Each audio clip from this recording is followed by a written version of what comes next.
हे असं मस्त टूल आहे. याच्यामध्ये खाली अशा 2 वाट्या देखील दिलेल्या आहेत. मैत्रिणींनो, पैसे अशाच टूल्स वरती खर्च करावेत जे आपल्या नेहमी उपयोगी येतात. हे तर तुम्हाला मान्य आहे ना?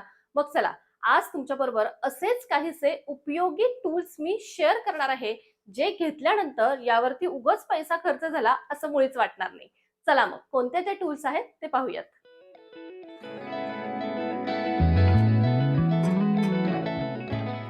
स्वयंपाक करताना वेगवेगळ्या पळ्या आपण वापरतो. प्रत्येक भाजीसाठी वेगळी पळी वापरतो. पण भाजीतली पळी भाजी हलवल्यानंतर कुठे ठेवू हा प्रश्न आपल्या प्रत्येकीलाच पडतो, हो की नाही?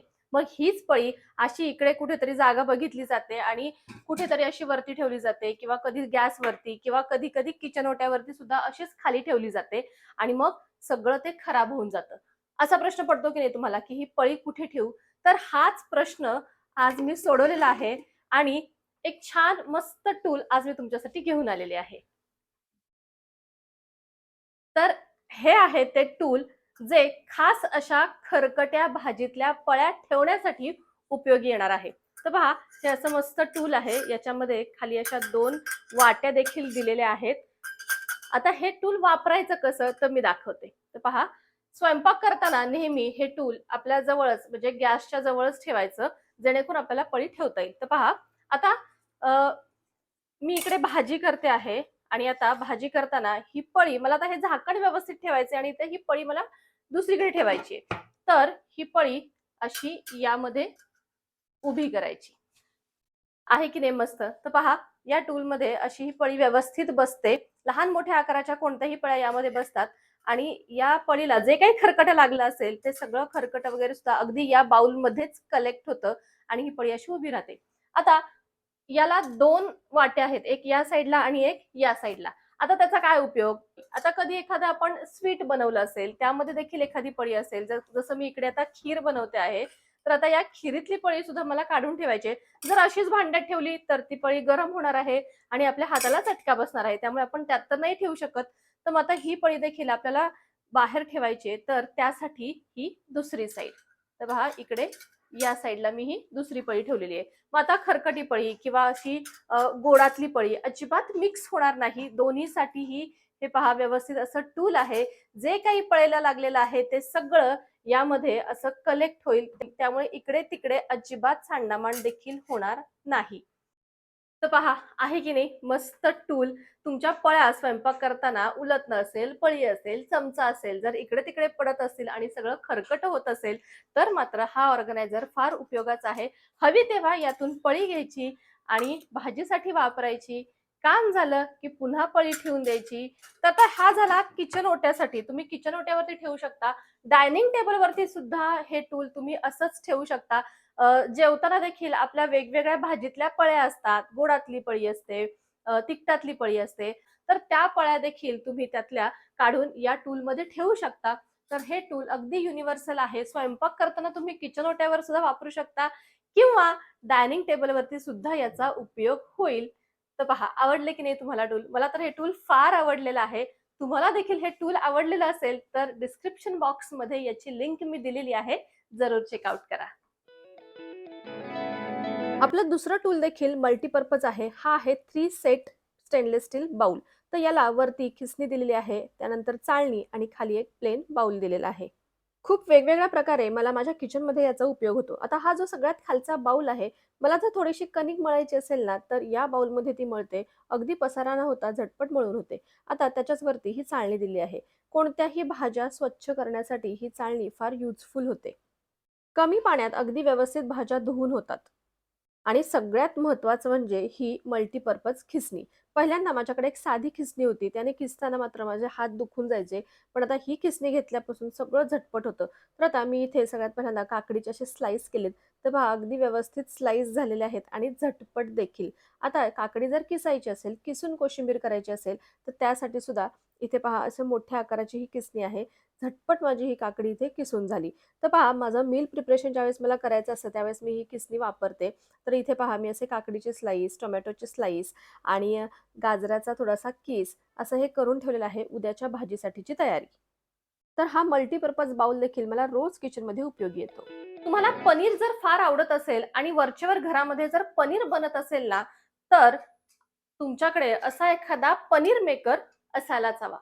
काय ना, बाजारामध्ये आता खूप भेसळयुक्त पनीर मिळतं. तुम्ही तर पेपरमध्ये वाचलं असेल किंवा न्यूजमध्ये पाहिलंही असेल. तर वेगवेगळ्या प्रकारची भेसळ पनीरमध्ये केलेली असते आणि तसलं पनीर बाहेर विकलं जातं आणि आपण तेच खातो, हो की नाही? मग त्यापेक्षा घरच्या घरी पनीर बनवणं खूप सोपं आहे. असा एखादा पनीर मेकर जर असेल ना, तर अगदी परफेक्ट पनीर घरच्या घरी तयार होतं. आता पनीर बनवताना जे निघालेलं पाणी असतं ते सुद्धा मी स्टोअर करून ठेवते, म्हणून या स्टँडच्या खाली एक भांडं ठेवलेलं आहे. आता या स्टँडवरती मी हा पनीर मेकर ठेवलाय. तर या पनीर मेकरला छान जाळी आहे, त्यामुळे व्यवस्थित संपूर्ण पाणी बाहेर निघतं आणि वरती पहा असं पनीर राहतं. आता त्याच्यावरती एक झाकण ठेवायचं, छोटीशी वाटी ठेवली आणि हे वजन, म्हणजे व्यवस्थित ते वजन त्या मधल्या प्लेटवरती पडून सगळं पनीरमधलं पाणी निघून येतं. फक्त अर्ध्या तासासाठीच हा सेटअप मी असाच ठेवते आणि अर्ध्या तासाने तुम्ही पाहाल तर पहा अगदी व्यवस्थित छान मऊसूद असं पनीर तयार झालं. मार्केटमधून भेसळयुक्त पनीर आणण्यापेक्षा असं घरच्या घरी पनीर तयार करता आलं तर किती छान ना.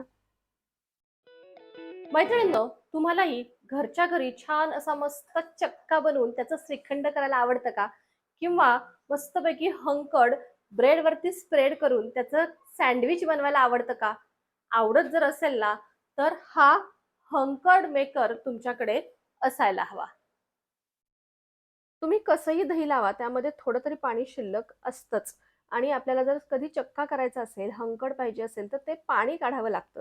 तर त्यासाठी पहा हा हंकड मेकर. यामध्ये दही टाकायचं आणि 7 ते 8 तासांसाठी हा हंकड मेकर असाच ठेवायचा. फ्रिजमध्ये ठेवा म्हणजे या दह्याला वास देखील येणार नाही आणि 7 ते 8 तासानंतर जर तुम्ही पाहाल ना, तर या दह्यामधलं संपूर्ण पाणी सेपरेट झालेलं असतं आणि अगदी छान असा चक्का आपल्याला मिळतो. याचा सगळ्यात प्लस पॉइंट म्हणजे हा डबा आपल्याला फ्रिजमध्ये स्टोअर करता येतो. त्यामुळे दह्याला अजिबात वासही लागत नाही. तर पहा आता मी चमच्यावरती दही घेतलेलं आहे. अगदी छान असा चक्का तयार झालेला आहे आणि आता या चक्क्यामध्ये थोडीशी साखर टाकली, वेलची पावडर टाकली, की आपलं श्रीखंड घरच्या घरी तयार. किंवा सँडविच जर तुम्हाला आवडत असेल, तर असा हंकड वापरून सँडविच देखील अगदी झटपट मुलांच्या डब्याला आपल्याला करता येईल. तर त्यामुळे असा एखादा हंकड मेकर घेऊन ठेवा, खूप उपयोगाला येतो. रोज सकाळ संध्याकाळ स्वयंपाक करताना कांदा, टोमॅटो, काकडी, गाजर अशा बऱ्याचशा भाज्या आपल्याला चिराव्या लागतात आणि त्यातच आपला बराच वेळ जातो. मग हाच वेळ वाचवण्यासाठी आपल्याकडे एखादा चॉपर तर असायलाच हवा, नाही का? माझ्याकडे 2 प्रकारचे वेगवेगळे चॉपर्स आहेत. तर हा आहे मॅन्युअल चॉपर आणि हा आहे इलेक्ट्रिक चॉपर. मी आधी हा मॅन्युअल चॉपरच घेतला होता. खरं तर खूप व्यवस्थित भाजी यामध्ये चॉप होते. पण एक प्रॉब्लेम मात्र मला याचा सतत येतो, तो म्हणजे याची ही दोरी. असं चॉपिंग करता-करता मध्येच ही दोरी अडकून बसते आणि हे सतत होतं आणि ती दोरी पण एवढी टाईट आहे ना, की लवकर ती निघतही नाही. तर हा प्रॉब्लेम मला सारखा यायचा. तरीही 1-1.5 वर्ष मी हा चॉपर वापरला. कारण की चॉपिंग याच्यामध्ये एकदम फाईन होतं. तुम्हाला जेवढी बारीक भाजी चिरून हवी आहे, त्या पद्धतीने तुम्हाला बारीक चिरता येते. आता हे पहा, याच्यामध्ये मी सिमला मिरची कट केलेली आहे, तर एकदम छान व्यवस्थित कट झाली आहे. पण या दोरीच्या त्रासामुळे मी पुन्हा इलेक्ट्रिक चॉपर घेतला. या चॉपरची साईजही मोठी आहे, त्यामुळे एका वेळी भरपूर भाजी यामध्ये बसते आणि दुसरं म्हणजे फक्त बटन दाबलं, की व्यवस्थित सगळ्या भाज्या चॉप होतात. आता पहा यामध्ये मी टोमॅटो टाकलेला आहे. बटन दाबलं, की एकदम अगदी झटपट एका मिनिटात हे सगळे टोमॅटो व्यवस्थित चॉप झाले. तसं तर दोन्ही चॉपर इफेक्टिव्ह आहेत. फक्त आपल्या ज्या बजेटमध्ये बसेल, तर तुम्ही घेऊ शकता. एअर फ्रायर किंवा ओव्हन आता बऱ्याचशा घरांपर्यंत पोहोचलेले आहेत. पण तरीही अजून बऱ्याच जणींना असा प्रश्न पडत असेल, की खरंच हे एअर फ्रायर किंवा ओव्हन उपयोगाचे आहेत का? तर हो, नक्कीच उपयोगाचे आहेत. माझ्याकडे एअर फ्रायर आणि ओव्हन दोन्हीही आहेत. आता तुम्ही म्हणाल 2-2 ची काय गरज? तर अजिबात गरज नाहीये. काहीतरी एक जरी आपल्याकडे असेल तरीही पुष्कळ आहे. पण माझ्याकडे 2 का आहेत? तर मला हे दोन्हीही प्रमोशनसाठी मिळालेले आहेत.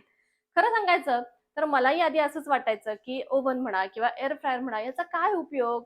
आणि त्यामुळं मग मी ते घेण्याचं टाळायचे. पण जेव्हा मला प्रमोशनच्या निमित्ताने का होईना हे दोन्हीही वापरायला मिळाले, त्यावेळेस फक्त मला कळलं, की याचा खरंच उपयोग आहे.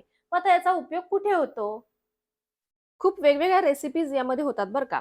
खरं तर जे डाएट कॉन्शियस आहेत, ज्यांना खूप तळलेलं खायचं नाहीये, अशा लोकांसाठी तर मात्र खूप युजफुल आहे. आता पहा असे समोसे जे मी आधी तेलात तळत होते, तर खूप तेल ते पितात. पण जर आपण एअर फ्रायरमध्ये जर असे बेक केले ना, तर अगदी कमी तेलात काम होतं. मी फक्त तेलाचा एक ब्रश फिरवला आहे त्याच्यामध्ये आणि टेम्परेचर कैसा नहीं सेट होता, केलं, तर पहा क्रंच अगदी और व्यवस्थित छान टेस्ट भी असे जरूरी है, समोसे विदाऊट अंदर तेल तयार सॉफ्ट झाले. और तसंच कभी-कभी आता या ये टिक्की सुद्धा स्टिक भी आहेत. हो जाती त्या है। सुद्धा मुलांच्या डब्याला देण्यासाठी मी फक्त एयर असं फ्रायर थोडंसं कन्वीनियंस का वरती मतलब तेल जीरो ब्रश करते एफर्ट्स नहीं आणि होता, या टिक्कीज स्मार्ट तयार एफर्ट्स करते. होता है। खूप साऱ्या रेसिपीज आहेत. तुम्हाला हवं असेल तर यावरती देखील सेपरेट व्हिडिओ बनवता येईल. तर मैत्रिणींनो, हे सगळेच टूल्स मी तर नेहमीच वापरते. तुम्हाला यातलं टूल कोणतं उपयोगी वाटलं आणि का ते मला जरूर कमेंट करा. आणि आपला व्हिडिओ आवडला असेल तर लाईक करा, शेअर करा आणि चॅनलवर नवीन असाल तर सबस्क्राईब देखील करा. भेटू आपण पुन्हा एकदा अशाच नवीनच्या व्हिडिओमध्ये. तोपर्यंत बाय बाय.